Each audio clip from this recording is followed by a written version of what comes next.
आइए जानते हैं गौतम बुद्ध की प्रेरक कहानियां। कहानी का शीर्षक है राजकुमार सिद्धार्थ के भगवान बुद्ध बनने की अनोखी कहानी। कहानी भाग क्रमांक 3।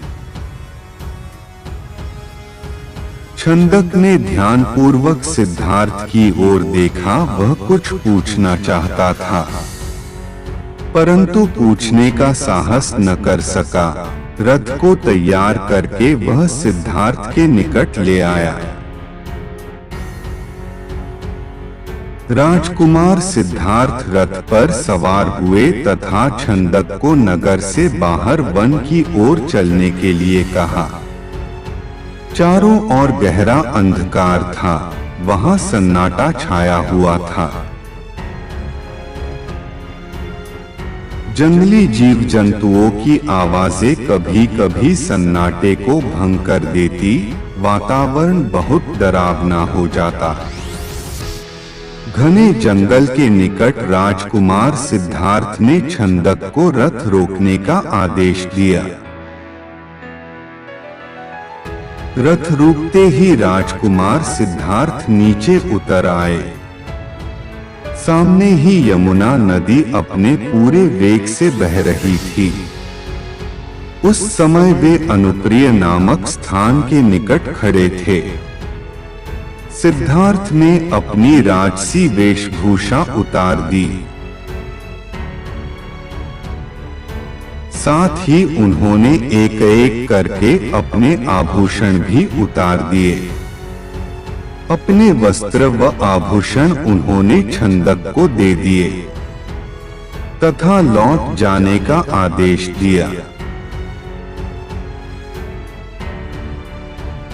छंदक राजकुमार सिद्धार्थ के पैरों में गिरकर फुट फुट कर रोने लगा। वह हाथ जोड़कर कहने लगा, यह आप क्या कर रहे हैं राजकुमार? जब आपके माताजी व पिताजी को आपके सन्यासी बन जाने की बात का पता चलेगा तो उन पर दुखों का पहाड़ टूट पड़ेगा। रानी यशोधरा पर क्या बीतेगी? आप अपना निर्णय बदल लीजिए। मेरे साथ राजमहल लौट चलिए। नहीं छंदक, सिद्धार्थ ने सुंदर व सुगंधित बालों को काटकर कहा, मैं अब नहीं लौटूंगा। मैंने सोच विचार करके ही यह निर्णय लिया है। मैं सत्य व ज्ञान का मार्ग खोजना चाहता हूँ जिससे मानव शांति पा सके। तुम आंसू पोंछ लो और राजभवन लौट जाओ। छंदक को सिद्धार्थ की आज्ञा का पालन करना पड़ा। उसने सिद्धार्थ का चरण स्पर्श किए, उनके कीमती वस्त्रों व आभूषणों को रथ में रखा और कपिलवस्तु की ओर चल पड़ा। जिस समय छंदक राजभवन में लौटा, सुबह का प्रकाश चारों ओर फैल चुका था। राजा शुद्धोधन बाग में भ्रमण कर रहे थे।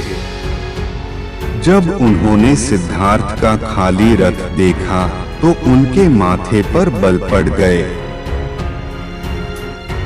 उन्होंने क्रोध से छंदकी ओर देखा और पूछा, तुम बिना बताए सिद्धार्थ को कहाँ ले गए थे? वह इस समय कहाँ है? छंदक ने रोते हुए वह पूरी बात बता दी। फिर रथ से सिद्धार्थ के कीमती वस्त्र व आभूषण लाकर उन्हें सौंप दिए।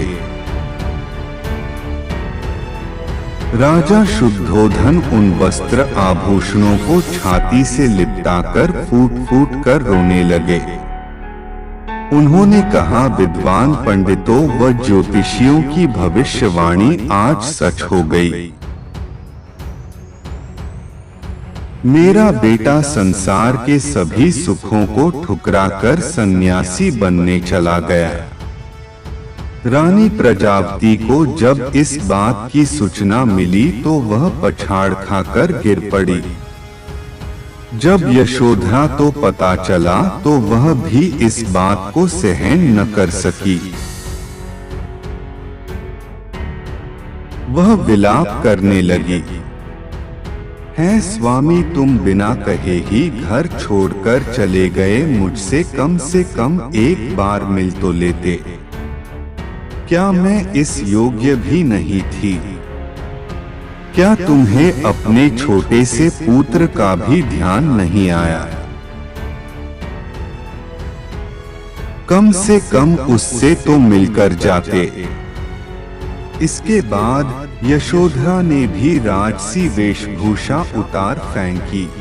केवल सुहाग चिन्हों को छोड़कर उसने सभी आभूषणों का त्याग कर दिया। वह साधारण भोजन करती तथा पृथ्वी पर सोती। उसकी यह दशा देखकर प्रजापति बहुत दुखी होती। वह यशोधरा को छाती से लगाकर रो पड़ती और अपने स्वास्थ्य का ध्यान रखने के लिए कहती, यह तेरे खेलने खाने की आयु है बहू। वह यशोधरा से कहती, परंतु तूने तो सिद्धार्थ की तरह ही संसार के सभी सुख छोड़ दिए। क्या यह ठीक है? इस तरह रहने से क्या तुम बीमार नहीं पड़ जाओगी? तब राहुल की देखभाल कौन करेगा?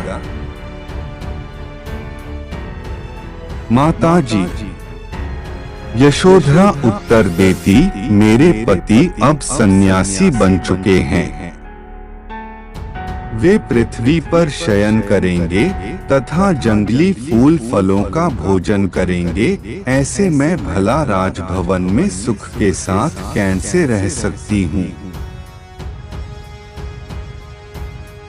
आप कृपया दुखी न हो। राहुल में ही इसके पिताजी की छवि को देखें। इससे आपको शांति मिलेगी। प्रजापति राहुल को छाती से लिपटाकर रो पड़ी। राजकुमार सिद्धार्थ के चले जाने के बाद कपिलवस्तु का हर व्यक्ति उदास हो गया। राजमहल में तो दुख का साम्राज्य ही स्थापित हो गया।